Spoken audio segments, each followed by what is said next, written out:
Ku kagum hormat akan Engkau. Ku kagum hormat akan Engkau. Kau Allah yang layak dipuji. Ku kagum akan Engkau.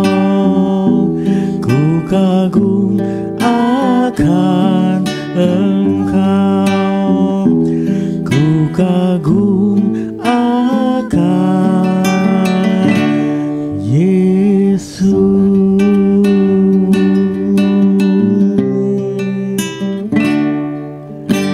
Ya, shalom semua. Selamat sore. Apa kabar semuanya? Salam. Sampai berjumpa lagi di hari sore hari ini di Amazing Ministry dalam acara Cakap-Cakap dengan Tuhan. Asal sampai hari ini selalu saja jantungan, deg-degan dan segala macam terjadi. Tapi ya sudahlah, nggak apa-apa. Ini kita akan kedatangan seorang tamu yang ya saya juga kenal. Bajunya kuning. Bajunya kuning guys. Oke. Halo, apa kabar? Mana suaranya nggak kedengeran? Shalom. Oke, shalom. Oke, saya perkenalkan ini siapa? Silakan namanya. Shalom, nama saya Santi, istrinya Bapak Agar Raja Wali. Untuk kedua kali saya di sini, duduk di sini karena dipaksa ya, ditodong ya. Kalau nggak mau katanya nggak dapat uang belanja, ya udahlah daripada nggak dapat uang belanja, saya bilang. Ditodong, itu bahasa apa itu? Saya nggak tahu itu bahasa seperti apa. Ya, Anda silakan memperkenalkan diri kepada teman-teman semua. Ya, Ibu umur berapa? Anak gitu dong. Umur? Rahasia. Oke, rahasia. Baik, tema kita hari ini adalah sebuah tema yang sederhana aja. 5 roti dan 2 ikan. Oke? 5 roti dan 2 ikan. 5 roti dan 2 ikan itu adalah sebuah cerita di dalam Alkitab, yaitu di Matius 14 ayat 19. Benar nggak? Oke, ya nggak?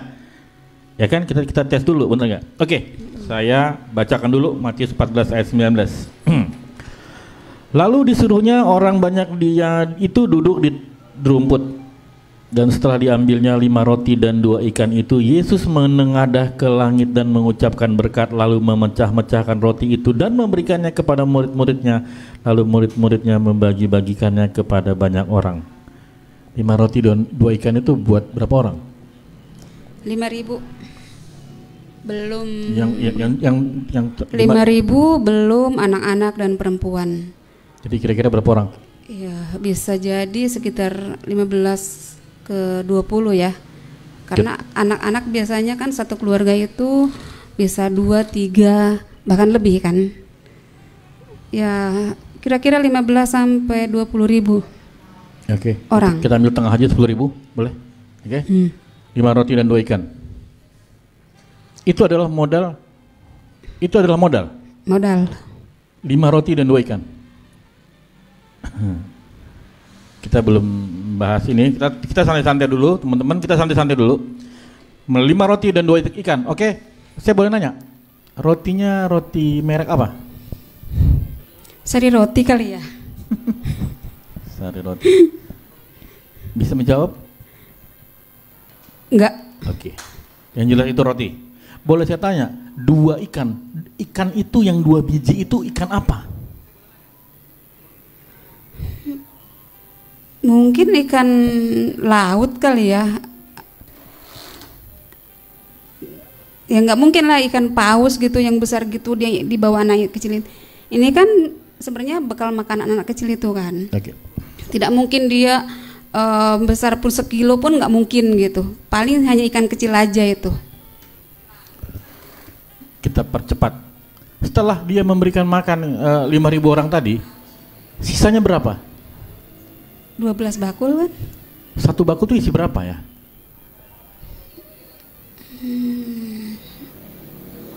Satu bakul itu kalau beras berapa kilo?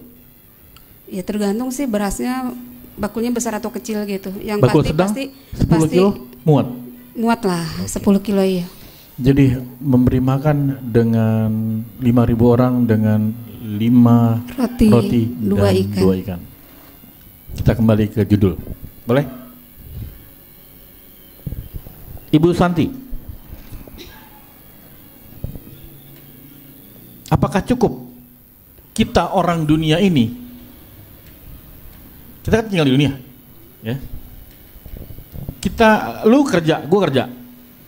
Kalau gue punya 5 roti dan 2 ikan, kita ngasih makan 5.000 orang, caranya gimana? Sampai hari ini ayat itu hanya sebatas menjadi bacaan gitu ya. Kalau saat ini kita melakukan itu, ya nggak tahu lah, imanku mungkin belum nyampe ke situ gitu ya. Tapi mungkin dalam versi yang berbeda gitu ya, untuk kita pribadi, nggak usah lah untuk ngasih makan orang dulu gitu. Untuk kita pribadi,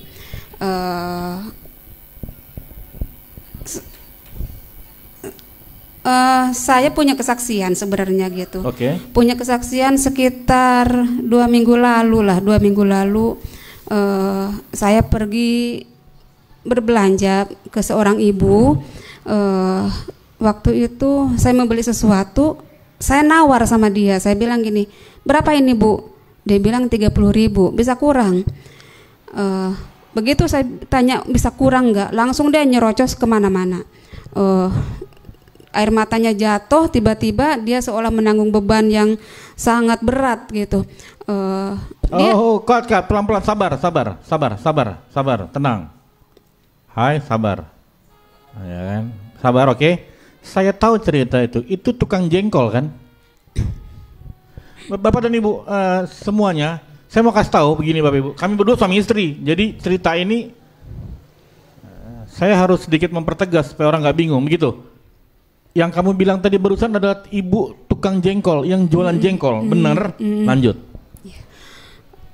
Tiba-tiba dia pandang saya seolah-olah meminta jawaban gitu.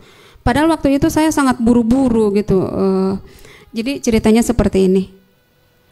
Begitu saya menawar, yang keluar dari mulut dia itu seperti ini. Keluhan-keluhan seorang ibu rumah tangga di zaman sekarang gitu, karena dia menyalahkan gara-gara si corona inilah saya jadi susah, saya banyak utang, saya nggak bisa bayar kontrakan, suami saya kehilangan pekerjaan, anak saya nggak bayar sekolah, penagih hutang di mana-mana karena saya berhutang kemarin jualan saya nggak laku, itu nggak berhenti gitu sambil airnya matanya jatuh. Saya cuma bisa bengong karena saya tidak siap untuk mendengar itu. Saya pun diburu-buru gitu, tapi akhirnya saya dengarkan dia sampai selesai bicara gitu. Dan saya bingung, saya bilang begini, Tuhan, apa yang harus saya jawab gitu, karena saya nggak ada persiapan. Tiba-tiba saya seolah-olah bukan diomelin, tapi dia menumpahkan sesuatu, saya nggak siap gitu. Saya cuma diam, saya tanya Tuhan, apa yang harus saya jawab, saya bilang gitu. Jadi cuman saya balik lagi ke pikiran saya, Tuhan, ini adalah salah satu contoh keluhan seorang ibu rumah tangga, mungkin mewakili banyak hati perempuan gitu. Saya pikir ya Bu, saya juga pernah mengalami yang sama gitu. Saya teringat lagi awal-awal corona gitu, saya pernah ada di posisi yang sama dengan ibu itu, dengan ketakutan, kekhawatiran. Walaupun kita sudah dalam Tuhan, rajin berdoa gitu, saya ada di apa yang dia bilang itu seolah saya merasakan sendiri gitu, karena saya juga pernah ada di posisi yang sama. Saya ketakutan, bagaimana ini Tuhan, bagaimana itu Tuhan gitu. Daging saya sepertinya lebih tinggi gitu daripada iman saya. Saya ikut menangis sama ibu itu. Saya bilang, Tuhan ajari mulut saya untuk berkata-kata menguatkan ibu ini, karena saya juga tidak sanggup untuk melakukan sesuatu untuk menolong dia. Saya bilang gitu. Saya bilang, ibu orang apa? Saya bilang gitu. Ibu Muslim atau Kristen? Saya bilang gitu. Saya Kristen, saya gereja di HKBP. Dia bilang gitu. Oh ibu, kalau ibu Kristen, ibu percaya Tuhan Yesus? Saya bilang gitu.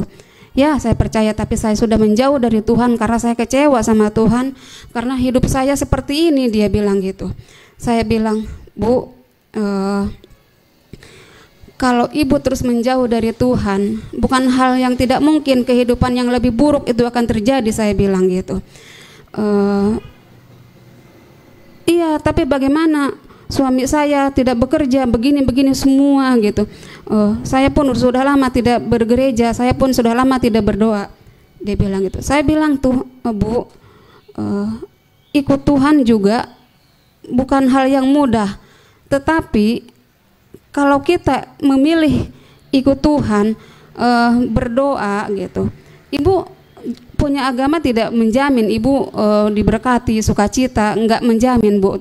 Tapi ikut Tuhan ada jaminan ibu punya dapat kekuatan dari Tuhan. Saya bilang gitu, ada yang menghibur. Cobalah ibu belajar lagi berdoa. Memang sekarang kan banyak gereja yang tutup. Saya bilang gitu. Minimal ibu berdoa dulu sendiri. Ajak suami, ajak anak-anak. Saya nggak mau lagi dengan suami. Saya bilang gini, Bu, coba ibu buka Mazmur 133. Kalau ibu mau diberkati, Tuhan itu memerintahkan berkat kepada keluarga yang rukun. Saya bilang gitu. Saya ceritakan lagi waktu awal kejadian, bukan kejadian sih, awal-awal bulan 3 masuk corona ini kan gitu. Inilah perasaan ini yang saya rasakan. Saya bilang gitu. Saya berbagi rasa sama ibu itu. Bagaimana suami saya kehilangan pekerjaan, apa yang harus kami makan, saya pun tidak bekerja. Saya bilang gitu. Terus apa yang ibu lakukan? Dia bilang gitu. Gini, kita semuanya susah kan gara-gara si corona ini. Dia bilang. Saya bilang gini, Bu, coba ibu jangan dulu mengambing hitamkan si corona ini. Saya bilang gitu. Coba ibu balikan ke diri sendiri. Jadi coronanya jadi kambing hitam. Saya bilang, coba ibu balikan ke diri sendiri. Memang semua ini dunia merasakan kesusahan. Saya bilang gitu. Tapi janji Tuhan untuk anak-anaknya kita dalam pemeliharaan Tuhan. Saya bilang gitu. Ibu itu diam sambil menangis. Yang saya lakukan, Bu, saya bilang gitu, awal bulan 3 itu kami juga semua orang kena imbasnya. Saya nggak mau mikirin orang, tapi kami, rumah tangga kami pun kena imbasnya. Tapi di situ kami mulai bergandengan tangan dengan suami. Pertama dari rumah dulu. Saya bilang gitu, saya bergandengan tangan dengan suami untuk apa? Supaya bisa melewati hal-hal seperti ini. Saya pikir sebulan 2 bulan, ternyata sampai hari ini pun kondisi tetap sama. Tapi sampai hari ini saya percaya penyertaan Tuhan itu tidak meninggalkan kami. Saya bilang gitu. Tapi ada yang harus yang kita lakukan. Apa itu? Ibu itu bilang, coba jangan lagi ibu berantem sama suami. Belajar berdoa, bersekutu berdua, sepakat dengan suami, sepakat dengan Tuhan, bahwa semua yang harus kita lewati ini pasti kita bisa nih melewatinya. Saya bilang gitu. Amin. Jadi bukan karena si corona ini ya, Bu, katanya. Tidak, saya bilang gitu. Si corona tidak berkuasa terhadap anak-anak Tuhan. Selama Sebentar. Gue suka kata-kata lu itu. Corona tidak berkuasa atas anak-anak Tuhan. Iya. Yakin? Teramat sangat yakin. Karena bulan 3 ini udah bulan berapa ya? Bulan Oktober. Bulan Oktober. Kita ya sangat merasakan penyertaan Tuhan kan gitu. Amin. Justru sebelum corona, saya bilang sebelum corona kita itu kan ya susah gitu ya. Saya bilang apa ya, bukan susah gitu. Ya apa adanya lah gitu. Saya bilang saya bilang sampai gini sama Tuhan. Tuhan, hari-hari biasa aja, hidup kami seperti ini. Bagaimana di musim corona ini? Itu sempat keluar dari mulut saya gitu. Tapi begitu saya minta ampun, kita bergandengan tangan untuk ya kita pasti bisa melewati ini. Apapun yang Tuhan izinkan, apapun yang kita lewati, kita jangan terpengaruh dengan keadaan. Tetap kita berdoa, mengucap syukur, pasti Tuhan pelihara. Dan puji Tuhan ya, sekali lagi saya mau bersaksi kebaikan Tuhan. Sebenarnya kan kesaksian itu bukan hanya ketika kita diberkati gitu. Kita merasakan kebaikan Tuhan bukan ketika kita diberkati secara materi atau yang lainnya gitu, kesehatan bukan. Tapi begitu masuk corona, kami merasakan ketika kami bergandengan tangan, ketika kami sepakat untuk melewati apapun gitu bersama gitu. Saya pegang Efesus itu. Saya sampaikan sama suami saya, suami harus mengasihi istri. Istri harus. Ntar lu, suami lu siapa? Si ompong ini. Suami harus mengasihi istri, istri harus tunduk kepada suami. Itu firman Tuhan. Dan Mazmur 133 itu, kesitulah Tuhan akan memerintahkan berkat. Tuhan sendiri yang memerintahkan gitu. Tidak, yang lainnya tidak akan bisa menghalangi. Mau corona mau apapun tidak akan bisa menghalangi kalau itu udah menjadi bagian kita gitu. Tapi ada bagian kita yang harus kita lakukan gitu. Apa bagian kita? Saling mengasihi, saling menghormati, hidup rukun di dalam rumah tangga dengan anak-anak gitu. Pemeliharaan Tuhan sampai hari ini tetap kami rasakan gitu. Bahkan puji Tuhan, pekerjaan yang dulu setahun sekali yang saya rasakan gitu, setahun sekali, tahun baru aja, hari-hari ini dari bulan 3 ini sampai hari ini itu maaf ya, saya dikejar-kejar orang gitu, bukan saya ngejar orang gitu. Itu bukan karena hebat saya gitu, memang saya kan masak, tukang masak, saya jualan online gitu. Orang cari saya, bukan saya cari orang. Tugas saya cuma menawarkan jualan. Tapi mereka nyari saya gitu. Puji Tuhan, saya dikasih talenta Tuhan untuk masak gitu, walaupun sederhana, tapi puji Tuhan orang menikmati semua itu. Itu dulu saya setahun sekali gitu. Tapi ini tiap hari Tuhan kasih, Tuhan kirimkan berkat itu. Mungkin orang mengeluh begini, mengeluh begitu, tapi puji Tuhan ketika kami bersehati, hidup rukun, sekalipun kami belum melihat apa-apa, tapi hari ini Tuhan menyatakan mujizatnya gitu. Tapi saya bukan bicara tentang bukan bicara berkat ya, berkat jasmani gitu ya. Apa sih yang didapat ketika kita rukun, kita sukacita, kita melewati hari-hari itu santai aja gitu. Ada makanan, nggak ada makanan, yang penting saya mengerjakan bagian saya gitu. Yeah. Terus ada satu hal lagi yang membuat saya bingung. Sampai hari ini pun saya masih bingung. Memang itulah kembali ke 5 roti 2 ikan tadi. 5 roti dan 2 ikan. 5 roti 2 ikan tadi itu saya merasakan sekali gitu. Awal bulan 4 ya, awal bulan 4 saya menerima orderannya 20.000. 20.000, saya harus pergi ke pasar membawa uang 50.000, habis gitu. Saya tanya Tuhan ini dari Tuhan gak sih, saya bilang gitu. Orang order 20.000, modal saya 50.000, boro-boro untung. Sebentar, inilah contoh daripada 5 roti 2 ikan. Iya. Jadi artinya, maaf, 5 roti dan 2 ikan itu sedikit sebenarnya, ya kan? Modal lu sedikit kan? Iya. Itu yang lu mau bilang kan? Oke, lanjut. Iya. Waktu itu beberapa orang, ya satu orang satu hari ordernya 20.000. Tapi saya bilang, Tuhan, di sepanjang jalan saya ke pasar, ke Melati, saya bilang ini, Tuhan, yang order 20.000, modal saya 50.000, nggak mungkin lah, cuma belanja 10.000, saya bilang gitu. Tapi dari situ memang saya bergejolak. Saya bilang, Tuhan, kalau ini dari Tuhan, Tuhan buka jalan, Tuhan memberkati. Agak gundah juga hati saya waktu itu, tapi saya tetap mengerjakannya. Akhirnya ketika saya sampai di rumah, sebelum mengantar orderan, saya bilang begini, Tuhan, kalau ini dari Tuhan, biarlah Tuhan memberkati, Tuhan menyertai, saya bilang gitu. Yang penting anak-anak saya tidak kelaparan, saya bilang gitu. Dan Tuhan, di musim seperti ini yang mungkin orang kesusahan, yang buat saya cukup berat gitu untuk melewati ini, tapi saya tidak mau bersungut-sungut, saya tidak mau bertanya-tanya sama Tuhan kenapa begini, kenapa begitu. Saya hanya mau taat Tuhan, saya bilang gitu. Dan saya nggak ngerti sampai hari ini, orang itu awal-awal bulan 4, bulan 5 itu yang order itu belum tentu tiap hari. Yang order 50.000, 20.000. Tapi di meja makan saya ada makanan senilai 100.000, kan saya bingung. Jadi itu lu mau bicara tentang sisa yang 12 bakul? Gitu. Iya. Saya bingung, tiap hari saya melihat di meja makan itu untuk makan pagi, siang, malam itu nilainya hampir 100.000. Sedangkan kita ulang sebentar.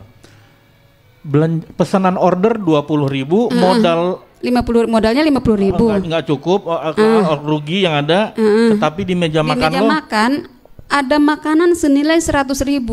Dari mana? Sampai hari ini saya tetap belum dapat jawaban itu. Yang pasti saya mengerti itu Tuhan yang memberkati gitu. Sampai hari ini tetap seperti itu. Bahkan makanan itu tidak pernah habis. Maksudnya lebih dari cukup gitu. Padahal yang order itu seminggu sekali, seminggu 2 kali 50.000. Saya bilang, Tuhan dari mana ini? Saya nggak tahu, saya bilang gitu.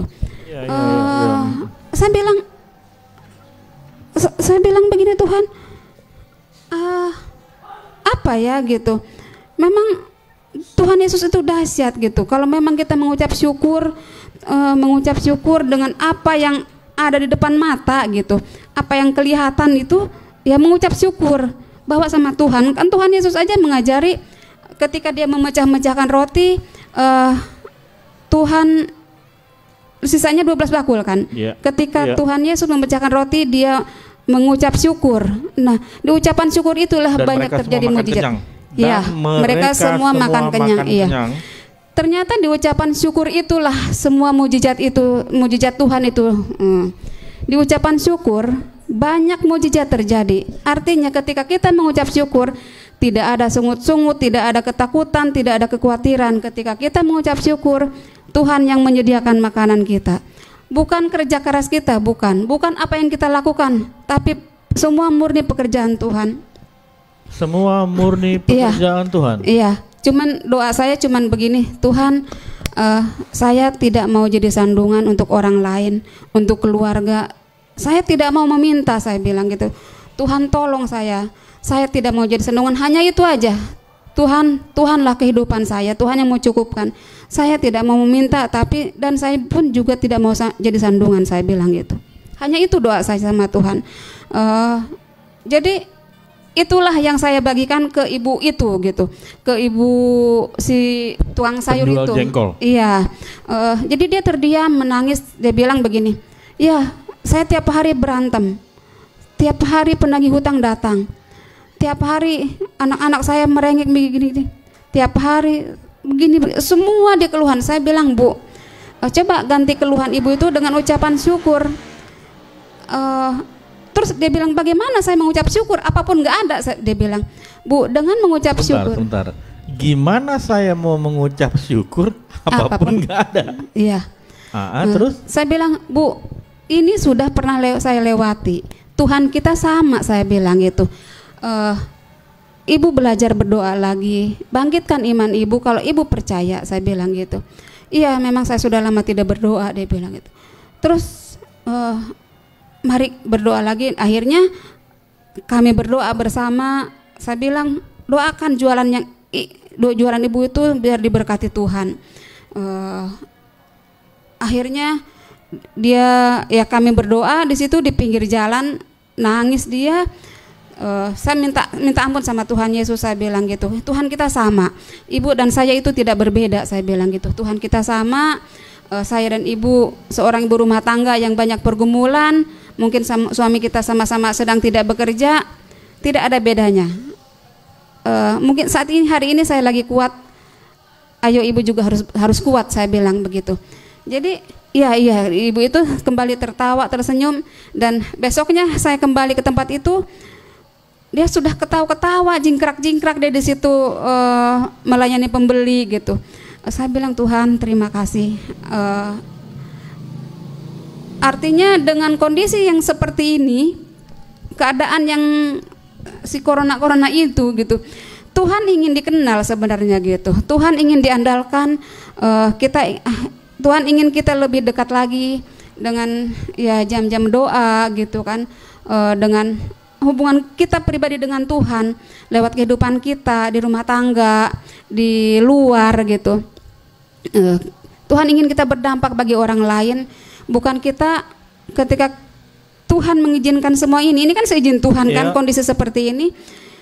Tuhan tidak ingin kita sama dengan orang-orang yang tidak mengenal Tuhan gitu. Saya tidak mau bicara agama, tapi kita bicara saya dengan Yesus gitu.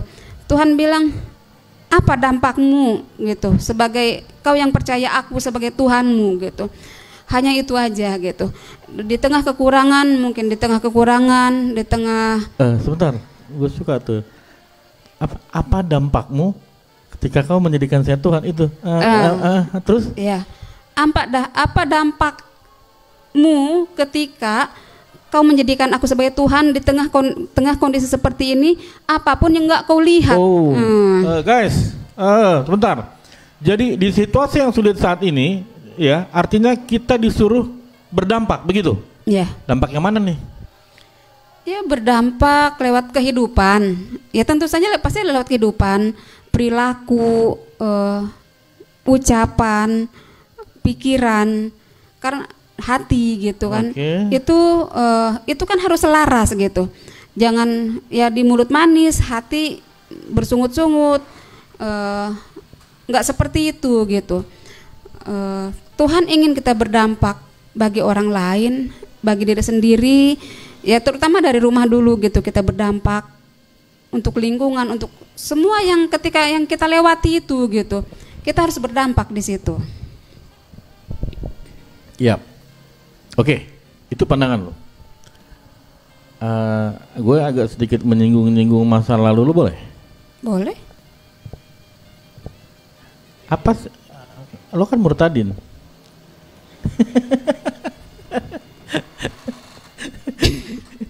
Nah, kok mukanya makin jelek? Lu kan murtadin, bos. Sebentar, iya kan? Lu bisa ngomong ucapan syukur, hidup yang berdampak kepada Yesus, itu ceritanya bagaimana? Gue mau kasih tahu, lu kan murtadin nih. Jadi berarti kan gue mau tahu pandangan lu tentang 5 roti dulu tuh apa? Sampai saat ini lu bisa ngomong begini tuh apa dasarnya? Kita nggak ngomong baptisan loh, bos. Ini pengalaman pribadi aja ya, bukan pengalaman orang. Pengalaman pribadi. Dulu mungkin pikiran saya masih muda, jadi nggak begitu banyak pengalaman hidup yang bisa diambil lah gitu ya. Karena dulu saya orang jahat juga gitu. Orang jahat, saya mencuri uang mamaku, uang arisannya saya curi gitu kan. Ya dulu masa lalu saya ya udahlah, itu bagian dulu gitu. Saya hanya mau bicara hari ini saya harus jadi berkat buat orang, ya buat keluarga. Minimal saya tidak jadi sandungan untuk keluarga. Saya tidak jadi sandungan untuk orang lain. Saya tidak jadi sandungan untuk ya siapapun gitu. Karena gini ya, ketika orang melihat saya itu, orang tenang gitu, orang adem gitu. Saya ingin orang lain itu melihat ada Yesus dalam diri saya gitu. Ya walaupun masih banyak kekurangan di sana sini. Ngeri gue. Lu kepengen orang ngelihat lu bahwa seakan-akan Yesus ada dalam lu. Iya. Nggak ngerti gue. Ntar lu minum dulu ya. Lu mulutnya suara lu udah serak. Lu minumnya dulu. Ngomong-ngomong, baju lu kenapa kuning begini ya? Ngeri gue. Ini dikasih Kak Tirja. Oke, lanjut. Ibunda Imaging.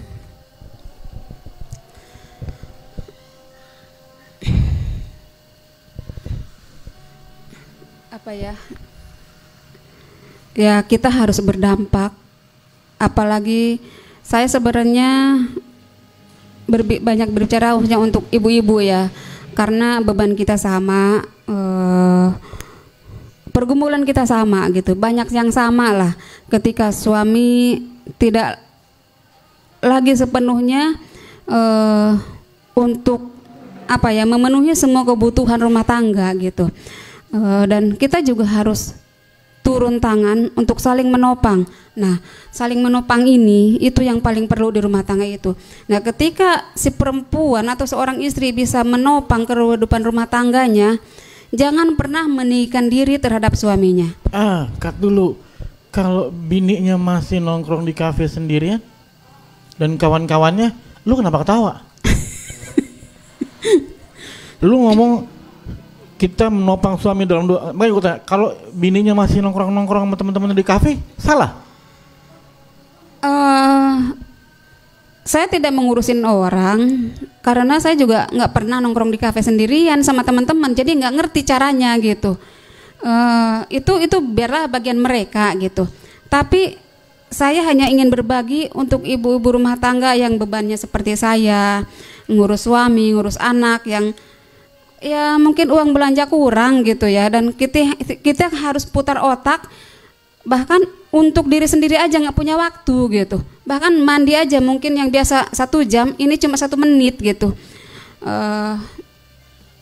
Tetap kita harus kembali ke Efesus 5 tadi, suami, hai istri-istri harus menghormati suami. Oke.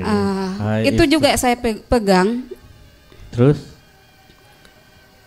Efesus 5 itu. Ayat? Ketika kita bisa mampu untuk menopang kehidupan rumah tangga gitu, seorang istri, jangan pernah melangkahi suami. Karena apa? Ayatnya baca coba. Efesus 5 ayat 22. Hai istri, tunduklah kepada suamimu seperti kepada Tuhan. Ya, itu yang coba saya terapkan gitu. Saya tidak menuntut suami harus begini, harus begitu, enggak. Saya cuma menuntut diri saya. Hari-hari ini Tuhan sedang pakai tangan saya gitu untuk belajar menopang rumah tangga, kebutuhan lah gitu. Saya tetap ayat ini saya pegang. Saya harus tunduk sama suami seperti kepada Tuhan. Artinya apa yang dibilang suami itu saya harus dengarkan. Cakep. Terus Pak Locok. Iya, jadi itulah adalah kunci rumah tangga juga diberkati. Bukan hanya soal materi, tapi apa? Menyenangkan hati Tuhan, damai. Iya. Yep. Nah, itu adalah salah satu kunci. Jadi nggak ada jalan untuk berantem kan? Nah, tidak. Kita udah berapa lama nggak berantem? Lupa gua. Udah 5 tahun ya. Iya. 5 sejak saya pulih ya. Sejak 5-6 tahun lah.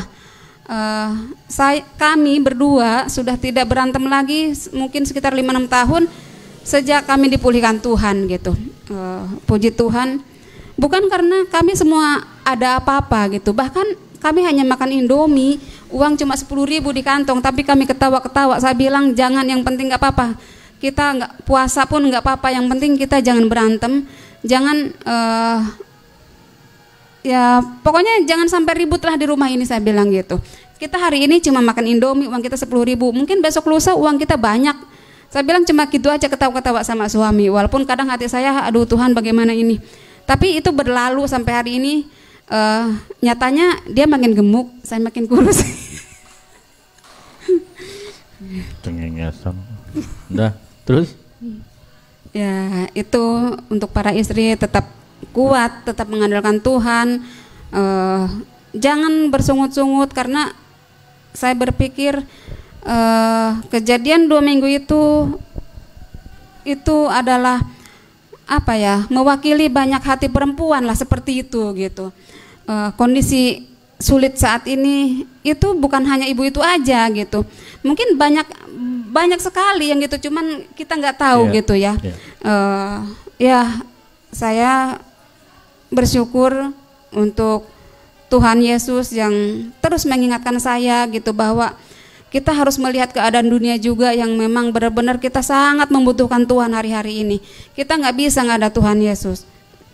Kita nggak bisa hidup dengan kekuatan sendiri gitu. Ya, kita intinya butuh Tuhan. Luar biasa. Pesan pertama tadi yang gue tangkap dari lo. Lalu seakan-akan bilang nih pada situasi yang seperti 5 roti tadi kepada orang banyak, kepada ibu-ibu bahwa topang dulu keluargamu gitu dengan doa gitu ya. Lalu untuk khusus yang para ibu-ibu yang menghadapi situasi 5 roti dan 2 ikan ini sebenarnya mustahil, namun ya, seperti tadi yang dibilang Ibu Santi, topang keluargamu dengan doa. Terus Ibu Santi menyinggung Mazmur 133 yaitu bicara kerukunan di dalam keluarga suami istri.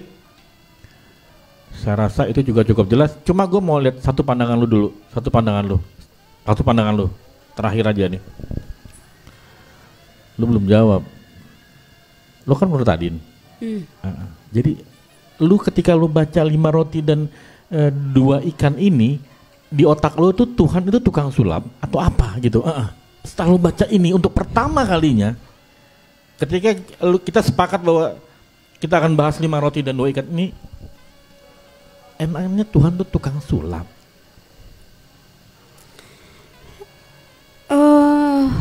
Yang ada di pikiranku waktu itu, ternyata Tuhan Yesus itu hidup, Tuhan Yesus itu ajaib.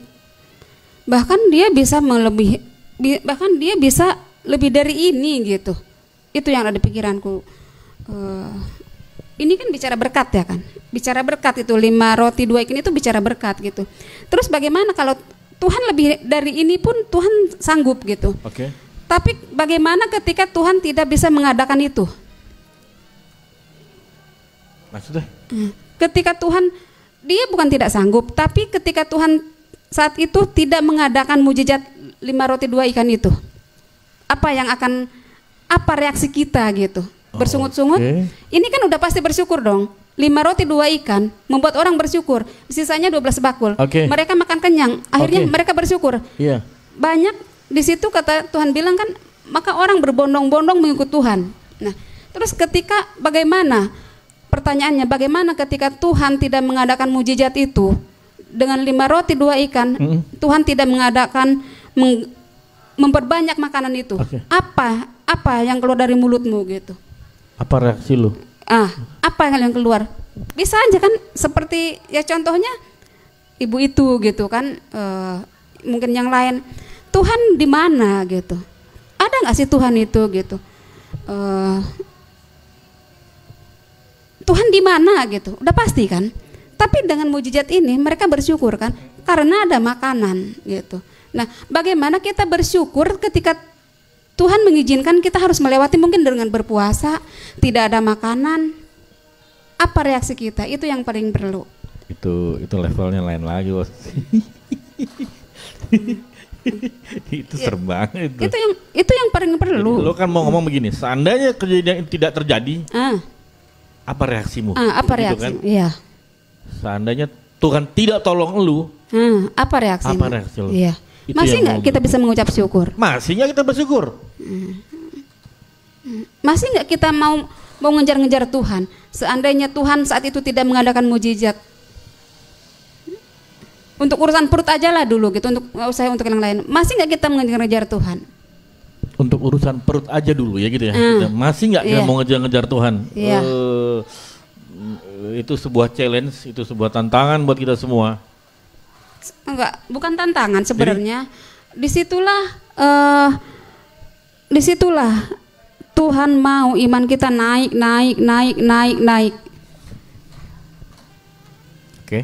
Bukan iman kita naik bukan berdasarkan apa yang kita lihat, apa yang kita makan, apa yang kita minum kan. Tapi Tuhan ingin kita naik itu sekalipun kita tidak melihat apapun di depan kita saat ini. Itu yang Tuhan mau. Dari hati ya, bukan mulut aja gitu. Itulah reaksimu apa gitu. Ketika Tuhan tidak bisa mengandalkan makanan 5 roti 2 ikan ini, apa tidak reaksi? membuat, bukan juga, oke. Tidak membuat gitu. Bukan dia tidak mampu, tapi tidak saat itu gitu. Apa reaksimu gitu? Bisa nggak kita mengejar Tuhan? Masih ada nggak pertanyaan Tuhan kenapa begini, kenapa begitu? Ada nggak pertanyaan itu gitu? Hanya urusan makanan gitu. Kalau itu tidak terjadi sama lu, apa yang lu lakukan? Nah, saya bersyukur untuk Tuhan Yesus.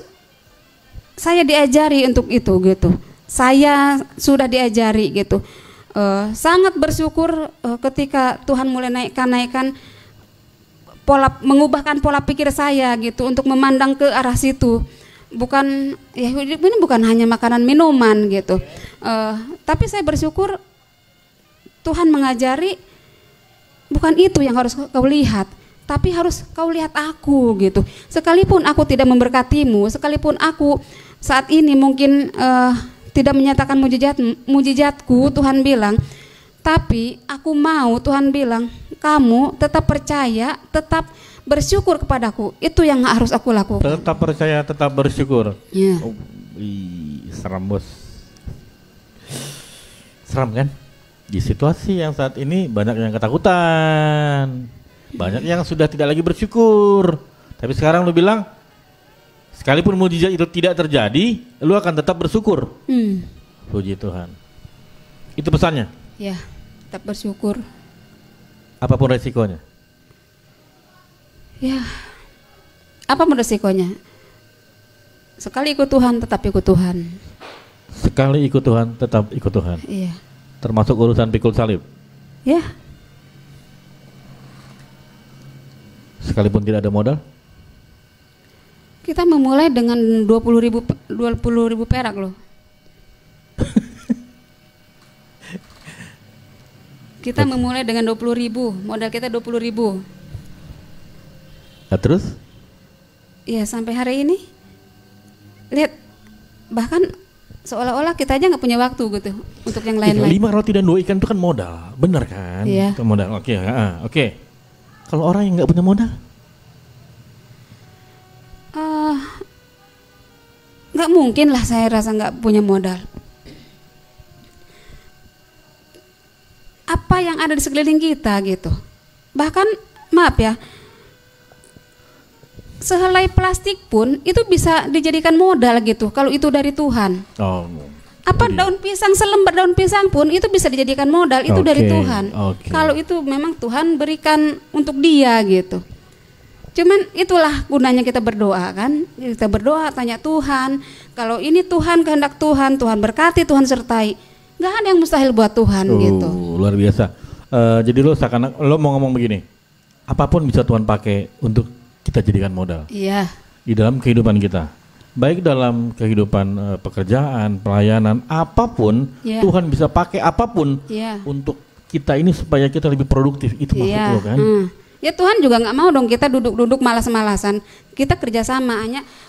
Kalau saya punya moto seperti ini, saya bilang, Tuhan, saya hanya mengerjakan sebagian kecil yang Tuhan percayakan, tapi Tuhan mengerjakan yang besar untuk saya. Itu moto saya gitu. Amin. Kita kerjakan bagian kecil saja, Tuhan akan mengerjakan yang besar. Ya, kita diberkati untuk menjadi berkat. Itu. Kita diberkati untuk menjadi berkat. Oke. Terima kasih buat sharing-sharing firman Tuhan sore hari ini. Kita sampai di penghujung acara, cakap-cakap dengan Tuhan. Terima kasih Bu Santi sudah ngasih kita semacam, saya merasa gini, kita yang tadinya di saat yang situasi sulit ini kita bangkit lagi bahwa apapun bisa Tuhan pergunakan sebagai modal, tidak hanya 5 roti dan 2 ikan. Begitu ya. Artinya apapun Tuhan bisa pakai sebagai modal kita untuk menjalani kehidupan ini. Oke?